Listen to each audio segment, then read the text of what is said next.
What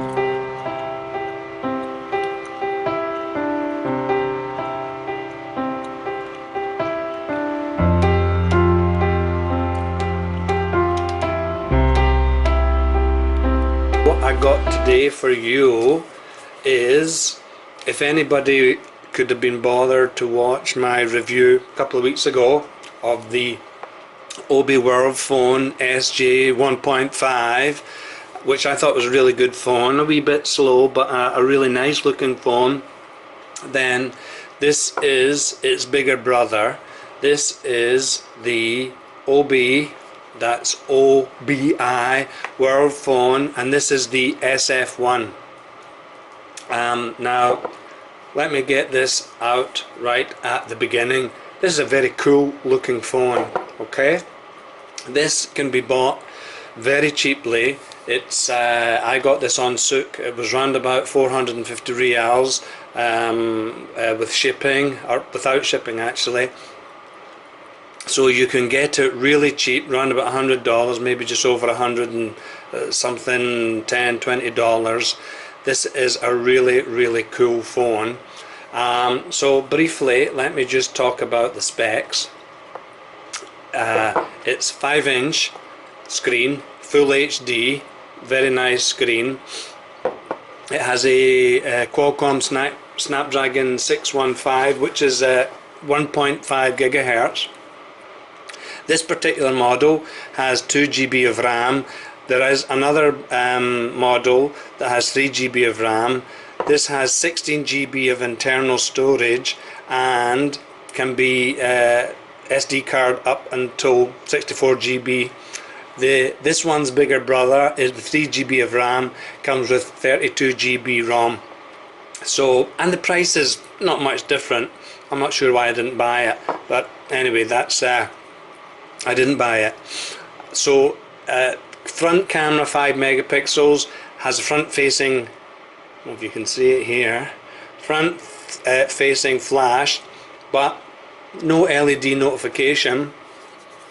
Back, can you see, back camera is 13 megapixel with a flash, so all good and well.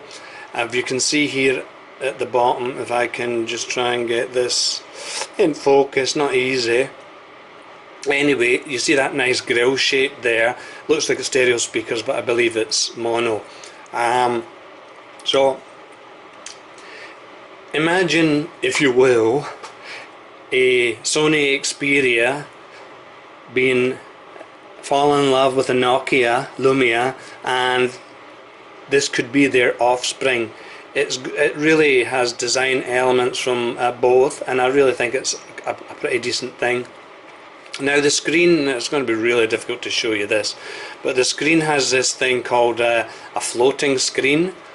Maybe it looks better, maybe I can see it better with the, it's hard to see, but around here, around the screen there's an edge, so I think there you can see, and so the screen is slightly raised, but the nice thing is this edge, so I suppose if you put the phone down face down, actual LCD is not touching the the surface because there's a slightly raised edge here. So what it does is it just gives it kind of a really nice kind of feature, which I like. This one, Obi WorldPhone SF1, is 4G LTE, no wireless charging unfortunately, and no NFC. But again, if you look at the price, well, if you're really looking for the aesthetics on a budget, this is a cool phone, and I've been using it now for about 2 weeks. I really like it. So let's talk about the camera.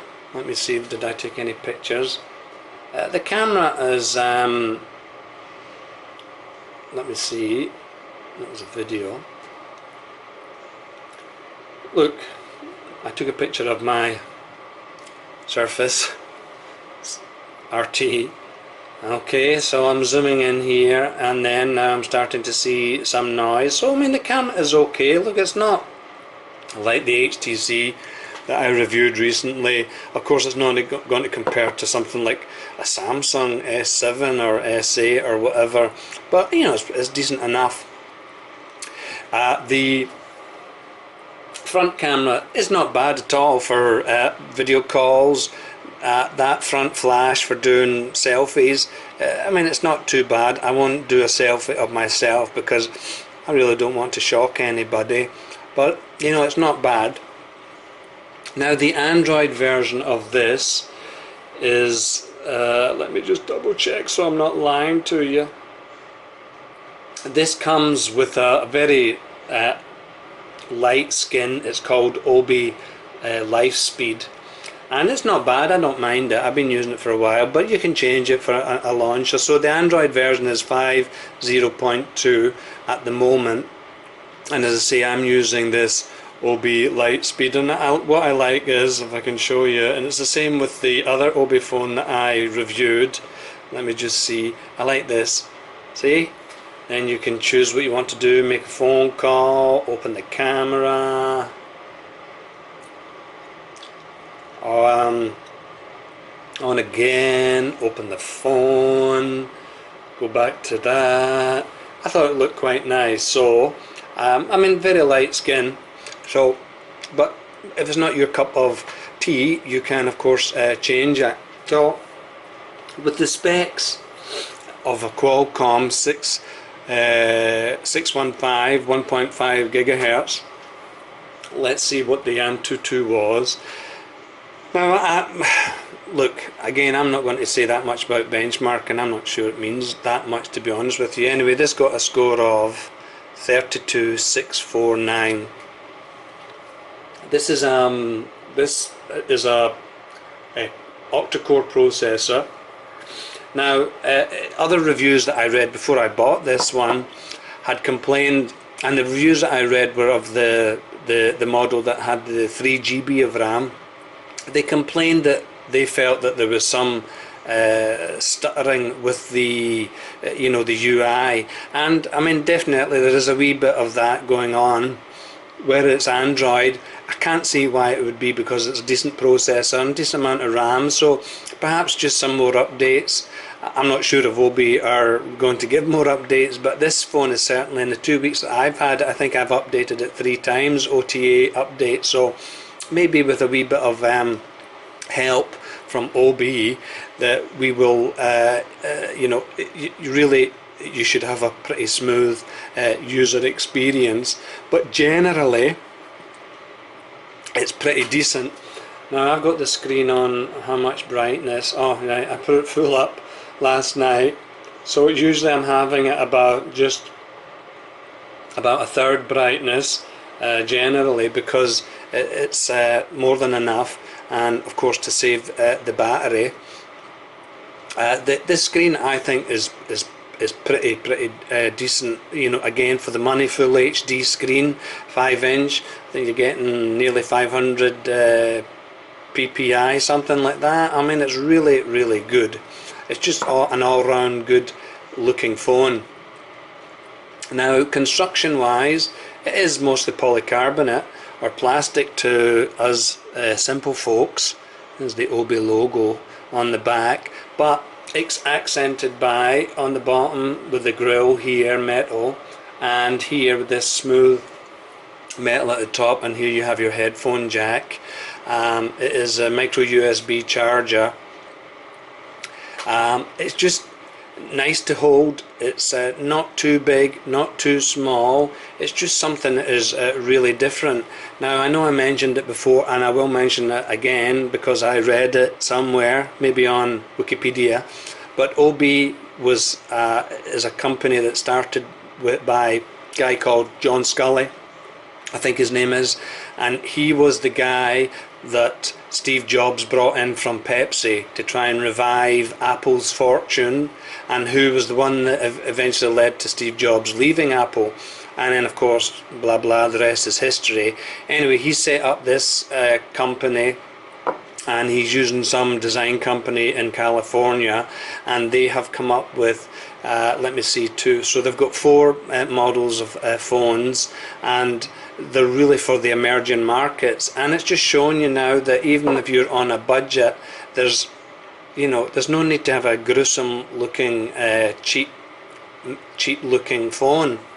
There are some pretty decent phones out there for a decent price, and this is definitely one of them. What else? Now, it's a shame with the plastic here, there's no wireless charging, but well, okay. Also, there's no NFC. Everything else works fine. The call quality is okay. It's a bit tinny, but it's fine. Now, the only thing for me with regards to, the sound quality out of the speakers is nothing to write home about. But most of these phones, really, even slightly more expensive phones, I don't think that is really the sound's not that great. Now, the only thing about this, and I've used my application of choice for music is this one here, Power Amp, it's a wee bit on the quiet side for me with my headphones. Hold on a sec, let me just dismiss that, call a minute.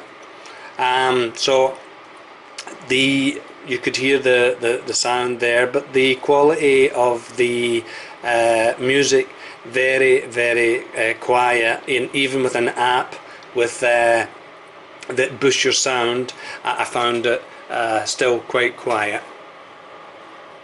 Yep, sorry about that, the phone went, I had to answer it. Yep, so the sound, okay, so it's not for me. That sound is just a bit low, but perhaps with my zero DAC headphones, I think we could it would probably be really good. Now, the actual quality of this, the sound of the music that has been played on the headphones is pretty decent, but it's just not loud enough for me.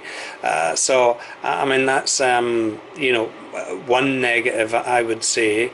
Now, other media consumption, if you're looking at movies, TV, etc., YouTube, well, I've been using it watching the BBC iPlayer, watching the football, and it's a pleasure. The phone is relatively light, easy to hold, the screen is good, and it's really just been enjoyable. And with the earphones in, it's plenty loud for that kind of thing.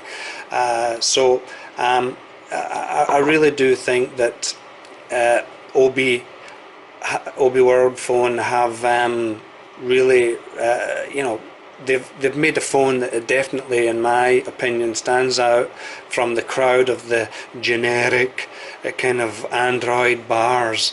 I hope they will release something else. I just hope that the 4 phones that they have. Now, I was thinking maybe at some point I would buy, they have a white version of the SJ 1.5, or it's called the MV1, but it's slightly higher spec. Thinking about buying it because I really liked the shape of it, but I hope that they don't disappear, because I think they've really done something pretty cool. Now, the power user among you may be, it's just a wee bit too slow for you, but for the most part, for most people, unless you're really switching between apps or you're a heavy gamer, for most people, the lag is, I would tolerate it easy enough, just because I really do think that the phone as a whole is just cool looking, and that is really one of the reasons why I tend to buy stuff, is if I really like the look at it, and I'm prepared to let the slightly underpowered performance, or perhaps, as I say, it might be the Android, I'm prepared to I'm prepared to kind of look over that and just look at the phone as it looks, and in general how it's operating. It suits my needs particularly fine. Having said that, as I said, this will most probably be getting sold at some point. I have a couple of new phones coming, new old phones. So you know me, don't like to keep my phones too long. So that's it. This is the Obi WorldPhone, and this is the SF1.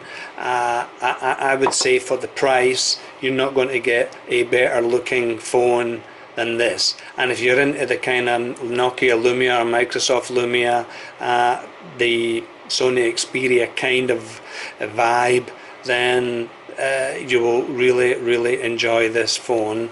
And I just don't think that there's another phone on the market at the price, no bloatware, relatively decent spec, and very cool looking. You're not going to find anything like this. So anybody have any questions or comments, etc., then leave them below, and I will, as always, do my best to answer them.